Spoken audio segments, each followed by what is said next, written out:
Samsung's latest smartwatch, the Gear S2, is about to go up against one of the top-tier smartwatches in the game. Today we're doing a brief comparison between the Gear S2 and Apple Watch to find out which one you should buy. Obviously, if you're locked into the Android or iOS ecosystem, your choice is simple. Samsung's Gear S2 lineup will only work with Android smartphones and Apple Watch will only work with iOS. But deeper than that, there are some things to discuss. As far as design goes, the Gear S2 lineup rocks a full circular display that takes on a futuristic or modern design depending on the version you pick. It kind of looks like something out of a science fiction movie, but the S2 Classic leans towards a traditional watch look and feel. The Apple Watch almost looks like a miniature old school iPhone, and while the design is square, it still functions well as a smartwatch. The 42mm Apple Watch features a 1.5-inch AMOLED display with a resolution of 312 by 390, giving it 326 ppi, while the Gear S2 sports a 1.2-inch Super AMOLED display with a resolution of 360 by 360, coming in at 302 ppi. Internally, each device sports good enough specifications to support their respective operating systems,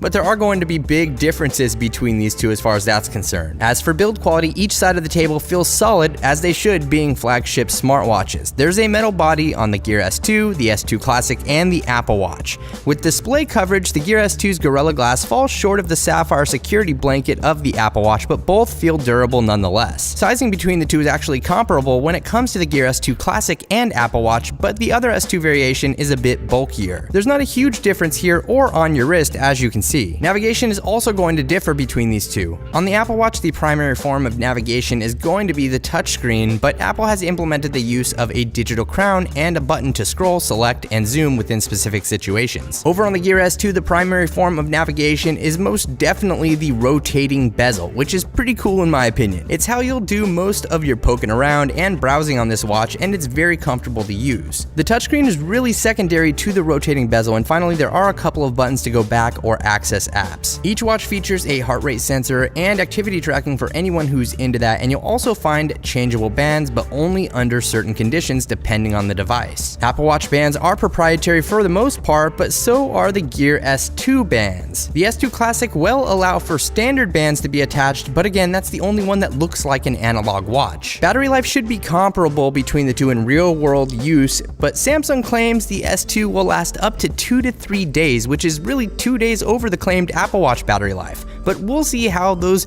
real-world claims will do in the full review, and be sure to subscribe if you're not already to be the first to be notified when that video drops. So what do you think about the Gear S2 or the Apple Watch? Which one is your favorite? iOS versus Android aside, let me know what you think in the comment section below, and leave this video a thumbs up if you enjoyed it, as it does help out the channel a lot. Thanks again for watching, everyone. This is Dom, and I'll catch you in the next video.